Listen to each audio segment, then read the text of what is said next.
શ્રાવણ મહિનાના પહેલા દિવસે વડોદરાના પૌરાણિક મોટનાથ મહાદેવ મંદિરમાં ભક્તોની ભારે ભીડ ઉમટી પડી હતી। આજથી પવિત્ર શ્રાવણ માસની શરૂઆત થઈ ગઈ છે અને મહાદેવની પૂજા કરવા ભક્તોની ભારે ભીડ મોટનાથ મંદિરમાં જોવા મળી હતી। વડોદરામાં દેવાધિદેવ મહાદેવની આરાધના કરવા પવિત્ર શ્રાવણ માસમાં દર્શન કરવા શ્રદ્ધાભેર ભક્તો સવારથી આવ્યા હતા।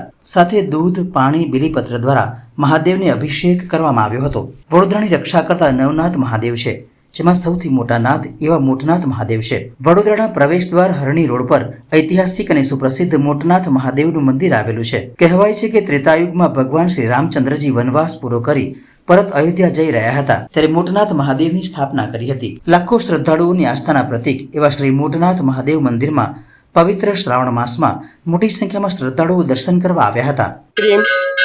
સમગ્ર ગુજરાતની અંદર આજથી શ્રાવણ માસ શરૂ થયો, એમાં વડોદરા નજીક જેવા મોટનાથ મહાદેવનું મંદિર આવ્યું છે, એ મોટનાથ મંદિરના વહેલી સવારના ભક્તો દ્વારા ભગવાનને, પ્રભુને અને જલ, બિલીપત્ર, કારા તલ, દૂધ ચડાવી મહિમન સૂત્ર કરે, કોઈ શિવ અભિષેક કરે, કોઈ મહામૃત્યુંજયને બોલે, કોઈ નમો ભગવાન મંત્ર સાથે ભગવાન મહાદેવજીની પૂજા કરે અને ભગવાનને કહે છે કે હે પ્રભુ, આ શ્રાવણ માસના 30 દિવસ છે, ખાલી એક જ દિવસ આવી મહાદેવના જો દર્શન કરે ને એમનું કળિયુગની અંદર એમની મનોકામના પૂર્ણ કરે છે।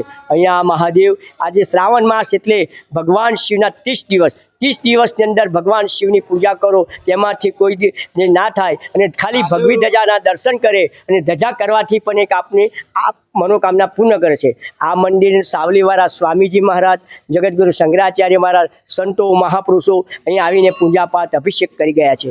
આ મંદિરનો મહિમા એવો છે, વડોદરા નવનાથ છે, એમાં નવનાથની અંદર મોટનાથ મહાદેવ સમાયેલું છે અને વડોદરાના નવે નાથ એવા જાગતા છે અને ભગવાન અહીંયા મોટનાથ મહાદેવની અંદર ચડતા જીવતી જાગતી અમારા શંભુગીરી સમાધિ છે। અમે 7 પેઢીઓથી અમે ભગવાન મહાદેવની પૂજા કરીએ છીએ અને પૂજા હૃદય અને અંતકરણ કરીએ છીએ અને આવનારો સમય કેવો આવશે કે ભગવાન આ શ્રાવણ માસની અંદર અમને ટાઈમ મળે છે તો અમે તમને નમીએ છીએ અને ભગવાનને દૂધ અને પાણી, જલ અભિષેક કરે છે અને આવનારો સમય સારી સૃષ્ટિ ને સારા જગતનું કલ્યાણ કરજો અને અમારો આવનારો સમય ભગવાનની કૃપાથી દરેકનું કાર્ય સફળ થાય। અહીંયા ભક્તો બાધા રાખે છે, એમની જે કે ભાવના છે એ બાધા એમની બાધાથી એમની મનોકામના પૂર્ણ કરે છે।